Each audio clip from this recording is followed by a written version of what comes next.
Frankly, my dear, I don't give a damn. Call me Mr. Tibbs. Bazinga! Some days you just can't get rid of a bomb. Welcome. You are now going to be exposed to the first ever Michael Menza Real Review. Just to get you introduced to what we'll be doing here, I am years in the entertainment industry with a mostly useless college degree in that field. Before I go any further, I'm going to address the elephant in the room. Those of you that know me are probably wondering, what the hell is it with that haircut? Simple. Do not leave me alone with a set of clippers during a pandemic. I will be bringing you my take on some of the latest movies, TV shows, streaming stuff, and whatever cool or crappy stuff that's out there, so that you can get some insight into if it's for you. If I'm reviewing stuff you've already seen, then you can decide if you agree. If you do, all the better. If you don't, that's because you're wrong. I promise, any new stuff will be spoiler-free, and older stuff will be mostly spoiler-free, but let's face it, if I'm reviewing Titanic, and you still don't know after 23 years that the boat sinks, that's on you. I mean 23 years after the movie, not after the actual boat sank. I will also take requests. If there's something you're curious about that's on some streaming or cable outlet, although why you haven't cut the cord and are still watching cable, I just don't understand. Just leave your requests in the comment section. There's that little bell icon in the comments. So, by all means, subscribe to this channel. Click the bell. There will be reviews about once a week, and that's how you will get alerts. First review is Star Trek Picard. This is the latest Trek TV series to be produced by CBS. With 54 years of Trek and with so damn many series and movies and everything, it's easier to refer to them by initials, STP being the latest. No, wrong STP, but then again, this is what I think of. Star Trek TOS, the original series. Star Trek TNG, the next generation. The unfortunately named Star Trek Discovery. That's right, I'm looking at you, STD. Let's get right to it. I will be dissecting the show, as I will do with all my reviews, in 3 parts. The good, all the best reasons to watch. The bad, what's wrong with it, and there's always stuff that's wrong. And the rest. For example, musical score, special effects, plot points. The good. This is easy. Sir Patrick Stewart. He once again demonstrates to us why he is one of the most popular actors in the entire 54-year Trek history. He created and revisited the character of the second best Starfleet captain ever. About a third of the way into the first episode, there's a great scene where he's getting interviewed by a news anchor. In that few minutes, we are reminded of the sheer magnitude of Sir Patrick's talent. Welcome back, Jean-Luc. And no, despite my crush on Rafi, I'm not calling him JL. Not now, not ever. Michelle Hurd. She is something. I love a strong female lead. I always have, even before it was cool. And she is up there with the best of them. As the first member of a ragtag crew that Picard must assemble to go on a self-imposed, as one character admits, lost cause mission, Rafi turns out to be an excellent partner in crime with amazing chemistry between her and Jean-Luc.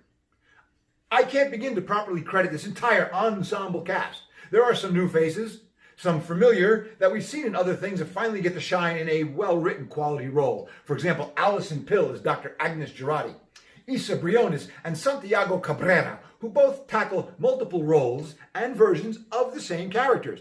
And there's a lot of that going on in this show. There's a few actors playing multiple parts. And as a testament to their skills, I forgot that I was looking at the same actor. And holy shit, I think I've got a man crush on Santiago Cabrera. I mean, the first time I ran across him was in this BBC series version of The Three Musketeers. He was a standout there playing Aramis, and he's a standout here. For the rest of the cast info, I'm including an IMDb link in the comments. Now, I couldn't find any poor performances, and I wish I had enough time to acknowledge them all. I'll try and flash up as many of the characters on the screen for you so that you can get an idea of who's who. And of course, returning characters from deep past of Trek.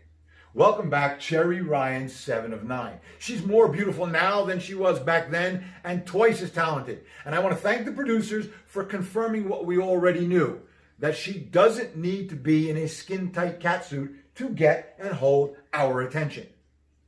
There's at the heart of revisiting old characters and popular TV series a danger of trying too hard to cling to stuff that might have worked back then, but won't work now. So it's important to get the right staff behind the scenes. Now, choosing as the showrunner Michael Chabon, and I'm sure I pronounced that correctly, he is a Pulitzer Prize-winning author of the book The Adventures of Cavalier and Clay. A wise move, not just because he's a talented writer, not just because I have a copy of that book on my shelf, but also because he's a longtime Trek fan. He takes well-known characters and established Trek rules, then bends the rules just enough to create some fresh ideas. He doesn't stray too far from canon, and he tackles a science fiction trope that dates back to the very beginnings of Trek, and even before that, to the writings of Asimov, Bradbury, and Arthur C. Clarke. At the core of this series, there is that existential question that vexes the imagination about exactly what is the nature of life.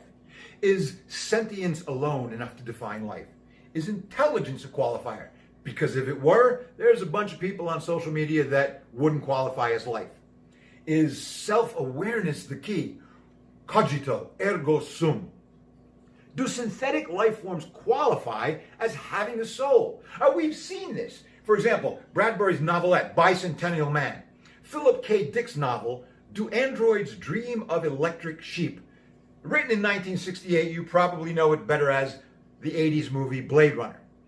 The concept stretches all the way back to Greek mythology. Think Pygmalion. He fell in love with one of his sculptures and brings her to life.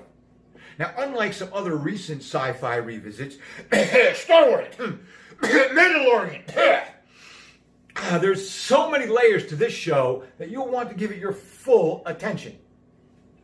The bad. There are some uncharacteristic behaviors by some of the characters that Star Trek purists will probably hate. Gene Roddenberry had a vision of the future as utopia and delivered stories of an ideal human population that tackled morality issues while keeping Starfleet and its personnel as morally solid role models. Unfortunately, that kind of standard risks stagnation. And with all the Trek stories to tell, it's frankly a difficult model to maintain.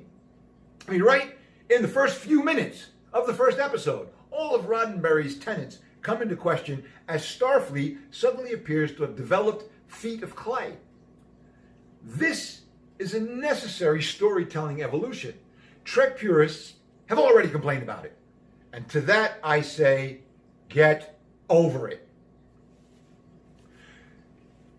There is a 10-episode arc to tell one story. In miniseries format, sometimes that presents a problem of how. We've got 10 45-minute episodes to tell what is, in this case, really just a 2 or 3 hour story. So the temptation to pad the narrative with a lot of extra subplots and backstories can be problematic, especially for us older guys who grew up on episodic television where everything got wrapped up neatly in 1 hour, including commercials. There's a bunch of stuff that feels like it was just thrown in just because reasons. Fortunately, the main story is so strong that for the most part, we don't mind. It gets a little confusing, and a couple of times I wondered how we got to here from there. And there were a few disposable characters. But then, boom, a complete quality moment, and all is forgiven. Without spoiling it, there's a sequence at the end of the series that reduces a large chunk of the dramatic finale to what feels like a moment of, what the fuck? And it is the last of only a few telegraphed moments throughout the series. any sci-fi fan will see them coming for miles. And let's face it, you are probably not watching Star Trek if you're not a science fiction fan. The rest. Okay, part of the audience expectation here is a necessary fan service, where we want to know where are they now. Personally, I like good fan service. Can you weave past characters into the plot without relying too much on, oh goody, there's insert favorite character name here. So, extra praise to Michael Chabon for actually finding a way to choose only a certain few of Trek dignitaries and give them pertinent plot points that perhaps appeal to nostalgia without actually feeling gratuitous. Fan service is necessary. But the fact that some major characters are missing gives some weight to the idea that we're not being forced to watch stunt casting and pointless callbacks to nearly 30 years ago. There's a very recognizable Magnificent Seven vibe to this series, or Seven Samurai for you pretentious actors. This likely is an homage, and it's become a storytelling film staple we've seen over and over again, but it's done so well here that we're reminded that our JL, damn it, Rafi, somehow she got to me, that our beloved Jean-Luc, not JL, is aging. It happens to all of us. But it really hits you when you hear the opening theme. For the most part, Trek TV series opening scores have all been a variant of the original score written by Alexander Courage, way back in the 60s, with one glaring exception. That's right, Enterprise, I'm looking at you. How we got here from there. There is something haunting, however, in the current Star Trek Picard theme. It's clearly influenced by Courage, but there's a melancholy feel that reminds us we are getting older, all of us, not just the captain. Star Trek has also put, first and foremost, intellect and thought exercises as its driving force. Some of the best episodes of the past series do have action and comedy mixed in, but it's the cerebral element that has always had the main appeal. And this series is no exception to the masterful mixing of brainy and brawny. Fortunately, all the action has been upgraded to modern standards. There are no Captain Kirk leg throws. There's none of that ludicrous, double-fisted, baseball swing, completely worthless punch. Thankfully, the second unit directors also don't resort to that ridiculous shaking, stuttering, make me nauseous camera work that's supposed to make you feel like you're in the middle of the fight. I don't want to be in the middle of the fight. I want to stand back and watch. Special effects and computer graphics imaging, CGI, are clearly top of the line here, without overdoing it. They obviously spent a lot of money on set pieces, that's a clear plus, but they don't rely on the CGI to further the plot. Thank you, directors, for not using the special effects warehouse too much. We know it's there, but unlike many modern movies, we're not getting hit in the face with it. Okay, the rating system I'm going to be used will be from go see it right now or worth getting a subscription all the way down to don't bother, it's a waste of time. So, where does Picard stand? Currently only available on CB All Access. If you're a Trekker like me or a Trekkie, and yes, there's a difference, look it up, I'm not spoon feeding you. It's likely you've already seen it because you subscribed to CBS All Access to watch STD. Seriously, guys, you didn't think about that when you came up with the title Star Trek Discovery? If you didn't cancel your STD prescription, see what I did there? Yes, I'm going to beat that joke to death. If you didn't cancel after the first season, you definitely renewed after you met Anson Mount's Captain Pike.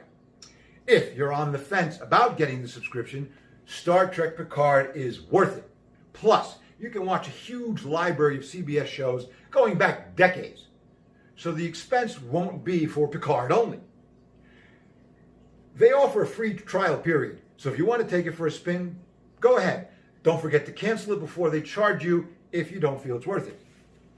If you're not a Trek fan, we can't be friends. But this isn't a bad way to jump into the largest and longest running TV franchise in history.